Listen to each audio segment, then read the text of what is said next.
Hi students. So మొత్తానికి ఆర్ఆర్బీజే notification అనేది వచ్చింది. ఎస్ఎస్సి గురించి ఇంకా అప్డేట్ ఏం లేదు. అనుకున్న దానికంటే చాలా తక్కువే వచ్చాయి వేకెన్సీలు. ఎందుకంటే మనకు వెయిటింగ్ లిస్ట్ ద్వారా ఫిల్ చేయడం, డిపార్ట్మెంట్ ఎగ్జామ్ ద్వారా ఫిల్ చేయడంతో మిగిలిన వేకెన్సీలు మాత్రమే మనకు రిలీజ్ చేశారు.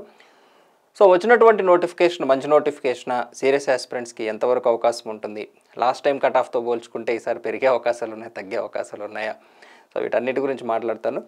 సో ఫస్ట్ లాస్ట్ 2018లో వచ్చిన నోటిఫికేషన్ 19లో మనకి ఎగ్జామ్ జరిగింది. సో ఆ నోటిఫికేషన్ని మనం కంపేర్ చేసుకుంటే అప్పటితో పోల్చుకుంటే ఇది బెటర్ నోటిఫికేషనా, చాలా తగ్గే వేకెన్సీలు అనేది మాట్లాడుకుందాం. సో ఓవరాల్గా ఆర్ఆర్బీలో మనం ఏదో ఒక జోన్కే అప్లై చేయగలం. అది ఏ జోన్ అయినా అప్లై చేయొచ్చు. ఈ స్టేట్ వాళ్ళు దీనికే అప్లై చేయాలనే రూల్ ఏం లేదు. ఏ స్టేట్ వాళ్ళు ఏ జోన్కైనా అప్లై చేసుకోవచ్చు, సెంట్రల్ గవర్నమెంట్ కాబట్టి. సో మనం ఏ జోన్కి అప్లై చేస్తే బెటర్ అనేది అన్నిటికీ మాట్లాడుకుందాం. Okay, so firstly obviously Telugu స్టేట్లో కాంపిటేటివ్నెస్ బాగానే ఉంటుంది. ఆ కట్ ఆఫ్స్ కూడా మనం ప్రీవియస్గా చూస్తే సికింద్రాబాద్ కొంచెం మంచి కట్ ఆఫే ఉంది కంపారిటివ్లీ. సో లాస్ట్ టైం సికింద్రాబాద్కి వచ్చినటువంటి వేకెన్సీలు 2018లో 329, కానీ ఈసారి వచ్చిన నోటిఫికేషన్లో 367. అంటే 2019లో వచ్చిన నోటిఫికేషన్ కంటే 2024లో వచ్చిన వేకెన్సీలు ఎక్కువ. ఓవరాల్ వేకెన్సీలు తక్కువ, కానీ సికింద్రాబాద్ జోన్లో వేకెన్సీలు పెరిగాయి యాక్చువల్గా. నెక్స్ట్ డిపార్ట్మెంట్ ప్రిఫరెన్స్ గురించి నేను సపరేట్ వీడియో చేస్తాను. దానికి కారణం ఏంటంటే డిపార్ట్మెంట్ సెగ్రిగేషన్ కొద్దిగా మార్చారు ఈసారి. అంటే పర్మనెంట్ వేలో బ్రిడ్జ్ని కలపడం, డిజైన్ డ్రాయింగ్లో ప్రొడక్షన్ని కలపడం, ఇలా కొంచెం సెగ్రిగేషన్ మారింది. ఇంటర్నల్గా వాళ్ళు ఎందుకు చేంజ్ చేశారో కానీ. సో ఈ పోస్ట్ ప్రిఫరెన్స్ అనేది చాలా చాలా ఇంపార్టెంట్ ఫ్యాక్టరు. అది నేను సపరేట్గా మళ్ళీ ఇంటర్నల్గా యాడ్ అయినటువంటి డిపార్ట్మెంట్స్ యొక్క వర్క్ స్టైల్ తెలుసుకుని మీకు ప్రిఫరెన్స్ చెప్తాను. అంటే ఉమెన్ ఉంటారు, మెన్ ఉంటారు, రకరకాల ప్రిఫరెన్స్లు ఉంటాయి కదా. సో మీ అన్ని ప్రిఫరెన్స్లు దృష్టిలో పెట్టుకోవాలి కాబట్టి నేను అది సపరేట్గానే చేస్తాను వీడియో మళ్ళీ. ఓకేనా, post preference related. Okay, so వేకెన్సీల విషయానికి వస్తే చాలా వాటిల్లో తగ్గినప్పటికీ హైదరాబాద్లో పెరిగాయి. మరి పెరిగాయి కాబట్టి కట్ ఆఫ్ తగ్గుతుందా అంటే తగ్గదండి, ఖచ్చితంగా ఇంకా పెరుగుతుంది. ఒకటి, అప్పటితో పోల్చుకుంటే ఇప్పుడు అవేర్నెస్ బోల్డ్ పెరిగిపోయింది. ఇంకో ఇంపార్టెంట్ ఫ్యాక్టర్ ఉంది, చెప్తాను. ఏంటంటే లాస్ట్ టైము ఆంధ్రప్రదేశ్ వాళ్ళు చాలామంది చెన్నైకి రాశారు. కారణం హైదరాబాద్ కంటే చెన్నై దగ్గర ఉన్న ఏపీ ప్రాంతాలు చాలా ఉంటాయి డెఫినెట్లీ. సో వాళ్ళు చెన్నై ప్రిఫర్ చేస్తారు. ఇంకొకటి, నెంబర్ ఆఫ్ వేకెన్సీలు కూడా అప్పుడు సికింద్రాబాద్ జోన్లో 329 ఉంటే చెన్నైలో 600 ఉన్నాయి. ఈవెన్ ఏపీ వాళ్ళు కూడా ఇప్పుడు వాళ్ళు ఈస్ట్ కోస్ట్ పోస్టింగ్ కావాలనుకోండి వాల్తేరు జోన్లో, వాళ్ళు కూడా సికింద్రాబాద్కి రాయాల్సిందే. అంటే ఇప్పుడు ఏపీ వాళ్ళకు వాల్తేరు ఇస్తారనే రూల్ ఏం లేదండి. మీరు వరంగల్ వాళ్ళు, పుట్టి పెరిగింది హైదరాబాదు, వరంగల్ ఏదైనా సరే అందరు ఈక్వల్లీ. మీకు ఎగ్జాంపుల్ కూడా చెప్తాను. నేను జగతి అని ఒక ఎలక్ట్రికల్ ఎస్ఎస్సి ఇంటర్వ్యూ చేశాను. ఆ అమ్మాయిది హైదరాబాద్, కానీ ఫస్ట్ పోస్టింగ్ వైజాగ్లో ఇచ్చారు. వాళ్ళ బ్యాచ్మేట్ కూడా ఒక అతను పుట్టి పెరిగింది వరంగల్, కానీ ఈస్ట్ కోస్ట్ ఇచ్చారు. ఇప్పటికీ ఈస్ట్ కోస్ట్లోనే ఉన్నాడు అతను. సో ఇలా మనకు వచ్చినటువంటి మార్క్స్, మన పోస్ట్ ప్రిఫరెన్స్ని బట్టి మన పోస్టింగ్ డిసైడ్ అవుతుంది. ఏపీ వాళ్ళంటే వాల్తేరు జోన్ రావాలి అనేది ఏం లేదండి.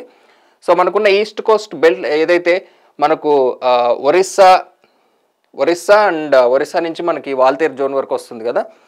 సో ఈస్ట్ కోస్ట్లో భువనేశ్వర్ది సపరేట్ ఉంటుంది, వాల్తేరు మాత్రం సికింద్రాబాద్లో ఉంటుంది.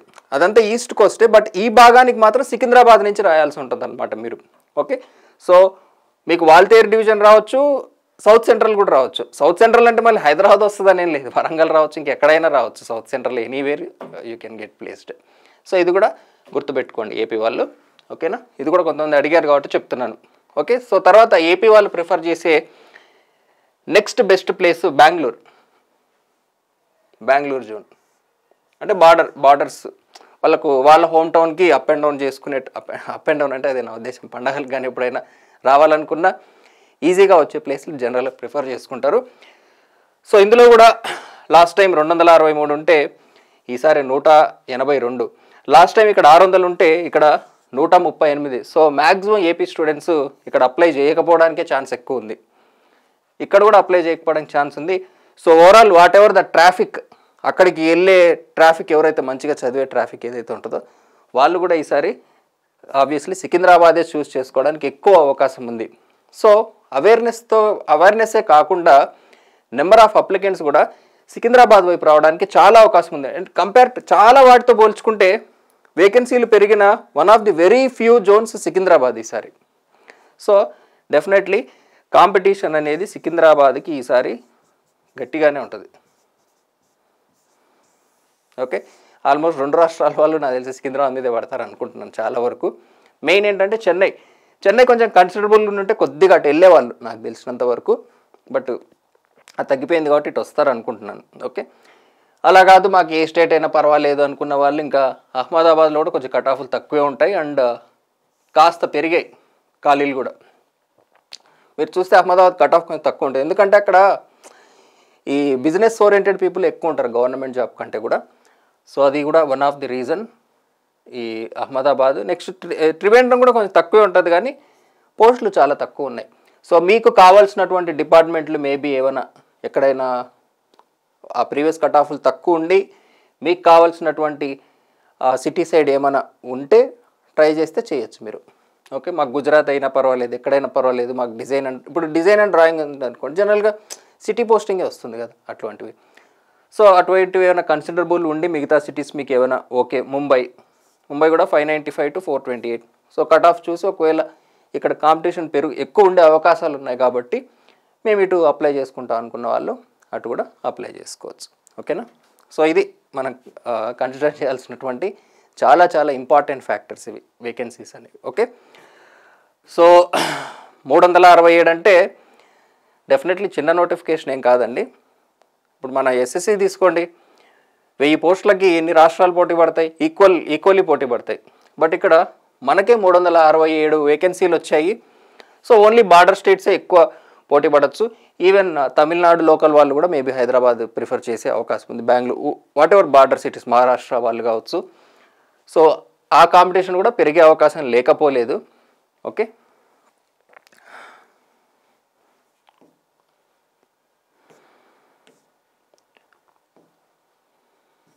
ఓకే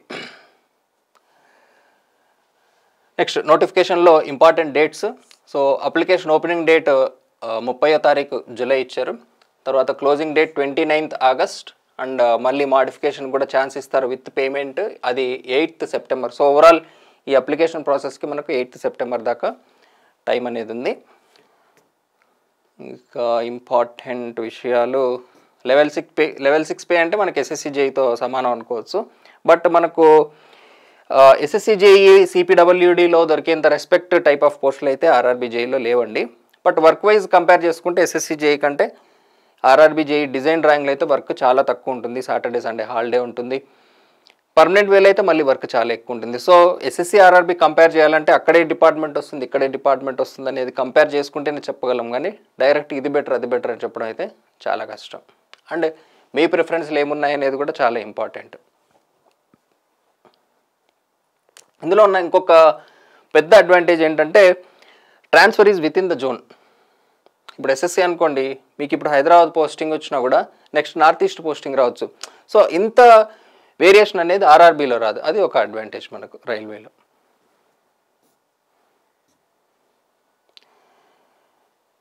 నెక్స్ట్ మెడికల్ ఫిట్నెస్, పర్టికులర్గా మెడికల్లో మీరు ఎక్కువగా చూసుకోవాల్సిందంటే ఐసైట్. సో ఇప్పుడు డిజైన్ డ్రాయింగ్ అయితే ఐసైట్ అలవెన్స్ చాలా ఎక్కువనే ఉంది.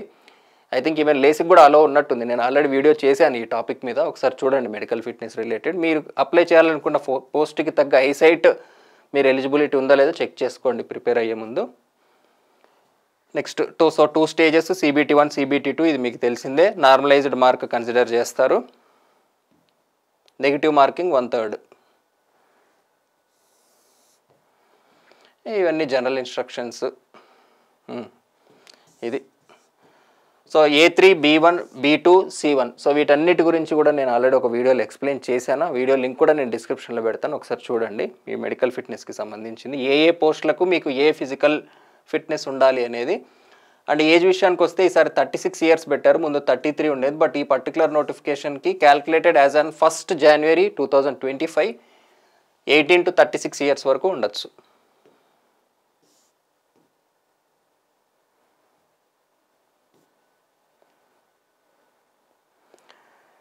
నెక్స్ట్ ఫీజు ఓసీకి 500, బీసీ, ఈబీసీ,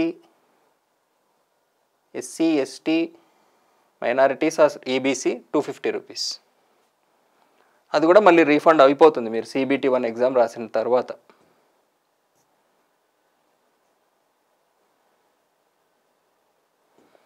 ఈబీసీకి సంబంధించిన రూల్స్, ఈడబ్ల్యూఎస్కి సంబంధించిన రూల్స్ 5. సో ఈసారి ఈడబ్ల్యూఎస్ కూడా వచ్చింది కదా కొత్తగా, సో దానికి సంబంధించిన రూల్స్. సో ఇది సెంట్రల్ గవర్నమెంట్ తీసుకోవాల్సి ఉంటుంది మీరు అన్ని ఫార్మాట్స్ కూడా.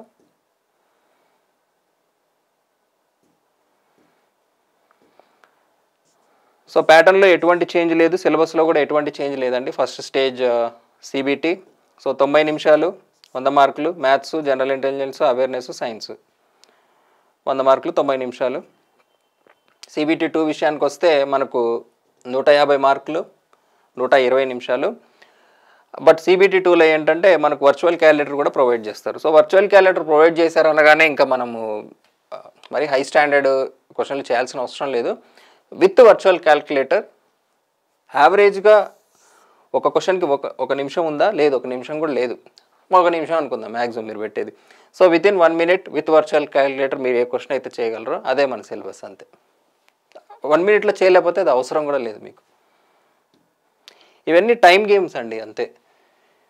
మీరు ఎగ్జామ్ ప్రిపేర్ అవ్వడము, కాన్సెప్ట్ నేర్చుకోవడము అనేది 70% అయితే ఆ టైంలో ఎగ్జామ్ ఎలా రాశారు అనేది 30% వెయిటేజ్ ఇవ్వచ్చు, ఈజీగా ఇవ్వచ్చు. ఎగ్జామ్ రాయడం అనేది ఒక ఆర్ట్, అది చాలా ఇంపార్టెంట్ కాంపిటేటివ్ ఎగ్జామినేషన్లో మీరు ఎంత చదివినా కూడా.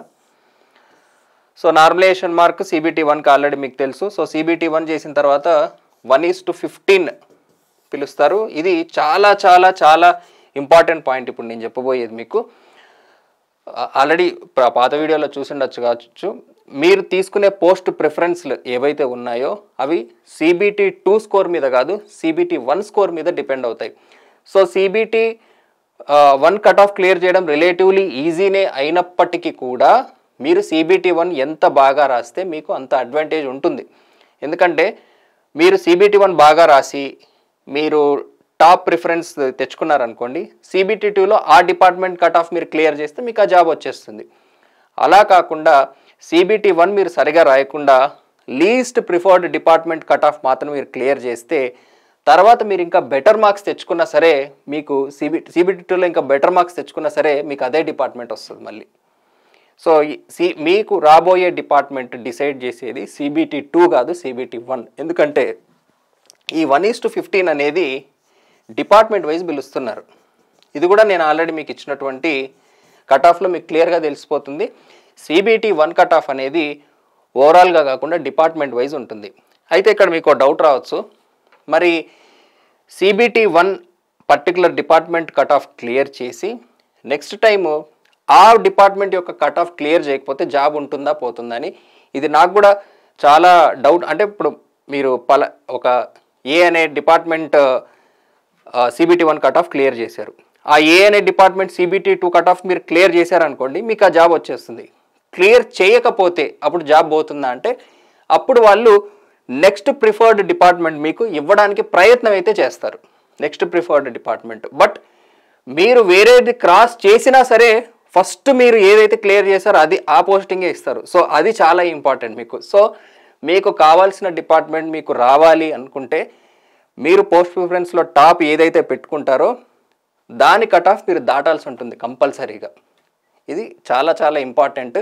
ఇన్ఫ్యాక్ట్ చాలామంది RRB JEE లాస్ట్ టైం రాసిన వాళ్ళకి ఈ విషయం తెలియదు. ఇది మీకు కూడా సార్ మీరేమైనా తప్పు చెప్తున్నారేమో అని కూడా మీకు డౌట్ రావచ్చు. నేను దాదాపు 10 మందిని అడిగాను ఇది నిజంగా ఇలా జరిగిందా అని. వాళ్ళు నిజంగా జరిగింది సార్, నేను వేరే డిపార్ట్మెంట్ కట్ ఆఫ్ దాటినా కూడా నాకు CBT 1లో ఏదైతే క్రాస్ చేశానో అదే డిపార్ట్మెంట్ ఇచ్చారు అని. సో ఇది చాలామందికి జరిగింది కాబట్టి కన్ఫర్మేషన్ తీసుకునే చెప్తున్నాను. మీ డిపార్ట్మెంట్ డిసైడ్ అయ్యేది CBT 1 నుండి, CBT 2 నుండి కాదు. CBT 2 మీరు క్లియర్ చేయాలి ఆ డిపార్ట్మెంట్ కట్ ఆఫ్, అందులో ఎటువంటి అనుమానము లేదు. అది చేయకపోతే నెక్స్ట్ ప్రిఫర్డ్ డిపార్ట్మెంట్ ఏదన్నా మీకు పాసిబిలిటీ ఉంటే ఇస్తారు. సో ఇది ఒక విచిత్రమైన ప్రొసీజర్ జనరల్గా. సో ప్రిలిమ్స్ నుంచి డిపార్ట్మెంట్ డిసైడ్ అవ్వడం. సో CBT 1ని మాత్రం మీరు నెగ్లెక్ట్ చేయకండి మీకు కావాల్సినటువంటి డిపార్ట్మెంట్ రావాలనుకుంటే మాత్రం. ఓకే, సో ఇప్పుడు మీకు కావాల్సినటువంటి డిపార్ట్మెంట్ CBT 1 కట్ ఆఫ్ తక్కువ ఉందనుకోండి, ప్రాబ్లమే లేదు, మీరు ఎలాగో క్లియర్ చేసేస్తారు కాబట్టి. ఒకవేళ అది ఎక్కువ ఉంటే ఇప్పుడు డిజైన్ డ్రాయింగ్కి జనరల్గా ఎక్కువ ఉంటుంది, అట్లా లేదు నాకు పర్మనెంట్ వేనే కావాలి, దానికి రిలేటివ్గా తక్కువ ఉండే అవకాశం ఉంది. సో మీరు టాప్ పెట్టినా CBT 1 క్వాలిఫై అయినా మీరు ఆ పర్మనెంట్ వే క్లియర్ చేస్తారు, దాని CBT2 స్కోర్ క్లియర్ చేస్తే మీకు పర్మనెంట్ వే వచ్చేస్తుంది అనమాట అలా. ఓకే, సో ఇది చాలా చాలా ఇంపార్టెంట్ పాయింట్. సో చాలామంది CBT1ని నెగ్లెక్ట్ చేసి CBT2 సీరియస్గా ప్రిపేర్ అవుతూ ఉండొచ్చు. ఏముందిలే మ్యాథ్స్ ఇది క్వాలిఫైయింగ్ నేచరే కదా, 1:15 కదా, ఈజీగా క్లియర్ చేసేయచ్చు అనుకుంటారు. సో ఇది మాత్రం గుర్తుపెట్టుకోండి, CBT1 is equally important to CBT2. తర్వాత CBT2లో వచ్చినటువంటి మార్క్స్ని మెరిట్ ఇండెక్స్ అనే ఒక ఫ్యాక్టర్తో క్యాలిక్యులేట్ చేస్తారు. అందుకే మీకు అక్కడ మార్క్స్ 150 ఉన్నా కూడా మీకు కట్ ఆఫ్లో 500, 570 ఇట్లా పెద్ద పెద్ద నెంబర్లు కనపడుతుంటాయి. అది మార్క్స్ కాదు, మెరిట్ ఇండెక్స్ అంటారు అనమాట దాన్ని. ఓకే, దీని గురించి కూడా నేను పాత వీడియోలో ఆల్రెడీ ఆ ఫార్ములా లాజిక్ అంతా ఎక్స్ప్లెయిన్ చేశాను మీకు. తర్వాత document verification, medical.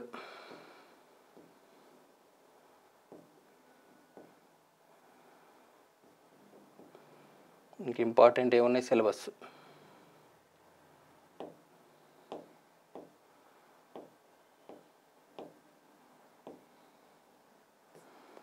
So syllabus number of subjects రిలేటివ్లు ఎక్కువ ఉంటాయి. ఆల్రెడీ నేను పాత వీడియోలో కూడా చెప్పాను, SSC JEEతో కంపేర్ చేసుకుంటే ఒక 30% ఎక్స్ట్రా సిలబస్ ఉంది, which should be the deciding factor this time. ఎందుకంటే AW అందరూ బాగా ప్రిపేర్ అయ్యి ఫామ్లో ఉన్నారు కాబట్టి ఆ సబ్జెక్ట్స్ అన్నీ అందరూ నాకు తెలిసి బాగానే చేస్తారు. సో రిమైనింగ్ సబ్జెక్ట్సే మనకు డిసైడింగ్ ఫ్యాక్టర్ ఈసారి. ఎందుకంటే హెవీ కాంపిటీషన్ సికింద్రాబాద్లో ఉండడానికి అవకాశం ఉంది కాబట్టి నేను చేసిన అనాలిసిస్ ప్రకారం.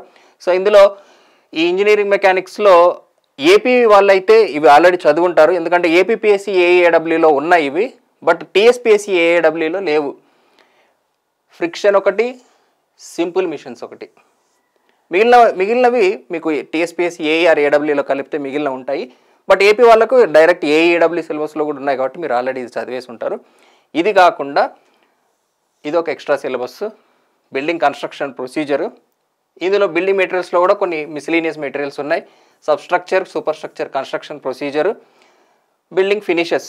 సో ఇది కూడా ఉందిలేండి, మనకు పూర్తిగా లేదు అనలేము, సపరేట్ సబ్జెక్ట్ లాగా లేదంతే. బిల్డింగ్ మెయింటెనెన్స్, ఇది కూడా కొత్త సబ్జెక్ట్. బిల్డింగ్ డ్రాయింగ్, ఇందులో కొద్ది భాగం మనకు TPBOలో ఉంది, బిల్డింగ్ పూర్తిగా లేదనలేము. ఒక లైన్స్, ప్లానింగ్, బిల్డింగ్ లొకేషన్ ఒక 70% దాకా ఉంది. పర్స్పెక్టివ్ డ్రాయింగ్ ఓ 30% ఎక్స్ట్రా ఉంది అనుకుందాం. ఇంకా మీ ఆటోక్యాడ్. సో ఆ CAD commands, generation of plan, elevation, section, site plan. So AutoCAD కూడా మీరు నేర్చుకోవాలి. మోస్ట్లీ కమాండ్స్ అడగడానికి ఎక్కువ అవకాశం ఉంది. మన డిప్యూటీ సర్వేయర్లో కూడా ఉంది మనకు ఆటోక్యాడ్ కమాండ్స్ అడుగుతారు కదా. సో అలానే ఇక్కడ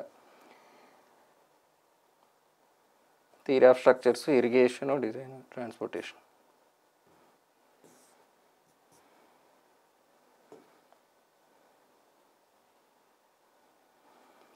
construction equipments, construction techniques and equipments. So ఇది కూడా మనకు కొత్త సిలబస్సే. ఇది ESC ప్రిపేర్ అయ్యే వాళ్ళకు ఉంటుంది సిలబస్. ఈవెన్ కర్ణాటక వాళ్ళకు కూడా KPSCలో ఉంది ఎక్విప్మెంట్స్ అనేది. Construction equipments, form work, fabricated, whatever. Next estimation, costing, contracts and accounts. Okay, so ఇవన్నీ మీకు ఆల్రెడీ తెలిసినట్టు. సో మీకు ఎక్స్ట్రా సబ్జెక్ట్ విషయానికి వస్తే చూడండి, advance construction techniques, equipments, building construction మెటీరియల్స్లో కొన్ని, substructure, super structure construction procedure, building ఫినిషెస్లో కొన్ని ఉన్నాయి అంతే, building maintenance, building drawing. So ఇవి మీకు ఉన్నటువంటి ఎక్స్ట్రా సిలబస్. రెగ్యులర్ సిలబస్ నార్మల్తో పోల్చుకుంటే రిలేటివ్లీ కొంచెం తక్కువే ఉంటుంది. మీరు SMలో చూస్తే చాలా టాపిక్స్ ఉండవు మీకు. సో ఇట్లా ఇక్కడ కొంచెం కొద్దిగా కంపన్సేట్ అయ్యింది. ఓవరాల్ నెంబర్ ఆఫ్ సబ్జెక్ట్స్ ఎక్కువ ఉన్నప్పటికీ కూడా ఇవి పూర్తి స్థాయిలో లేవు మనకు సిలబస్లో. ఓకే, సో వాట్ ఎవర్ మీరు AWకి ప్రిపేర్ అయినా, SSC JEEకి ప్రిపేర్ అయినా సరే, CBT2కి సపరేట్గా ప్రిపేర్ అవ్వడం మ్యాండేటరీ. ఓకే, సో నేను ఏదైతే ఇప్పుడు RRB JEE CBT2 classes start చేసి ఆపానో లాస్ట్ ఇయర్ నోటిఫికేషన్ ఉద్దేశించి, సో మళ్ళీ ఇప్పుడు నోటిఫికేషన్కి, సో ఈ ఓవరాల్గా మన AW రిలేటెడ్ ఏవైతే ఉన్నాయో ఇవి కాకుండా మీకు కొత్త సిలబస్ ఏమైతే ఉందో ఫస్ట్ ఇవే కంప్లీట్ చేస్తాను నేను, సో దట్ మీరు వీటితో మేనేజ్ చేసుకుంటారు కాబట్టి AW రిలేటెడ్. సో ఫస్ట్ మీకు ఈ ఎక్స్ట్రా సిలబస్ ఏమైతే ఉందో, సో నేను ఈ రోజు నుంచి మీకు ఈ సిలబస్ అప్లోడ్ అవ్వడం స్టార్ట్ అవుతుంది మన దాంట్లో. ఆల్రెడీ SM కొద్ది భాగం SM అయిపోయింది ఆల్రెడీ, RRB వర్క్ ఎంత ఉందో అంత అయిపోయింది, బిల్డింగ్ మెటీరియల్స్ కూడా పెట్టేశాను. సో ఇది కాకుండా ఈ రిలేటెడ్ ప్లస్ ఇవి AWలో ఏవైతే ఉన్నాయో కామన్ టాపిక్స్ పెడతాను, బట్ మళ్ళీ ఇవి తీసేస్తాను ఎందుకంటే నేను కంప్లీట్ ఇంగ్లీష్ వర్షన్ చేద్దాం అనుకుంటున్నాను కాబట్టి. సో ఫస్ట్ ఎక్స్ట్రా సిలబస్ మీదే ఫోకస్ చేస్తాను, ఎందుకంటే ప్యారలల్లీ CBT1 CBT2 ప్రిపేర్ అవ్వడమే best obviously, 2 parallelly. So AutoCAD కూడా మన దగ్గర రెడీగానే ఉంది కాబట్టి ఆల్రెడీ అది కూడా పెట్టేశాను, ఎన్విరాన్మెంట్ కూడా పెట్టేశాను. సో రిమైనింగ్ ఏవైతే కొత్త సిలబస్లు ఉన్నాయో సో ఫస్ట్ నేను దీని మీదే ఫోకస్ చేస్తాను. ఓకేనా? సో ఇది మన సిలబస్ విషయానికి వస్తే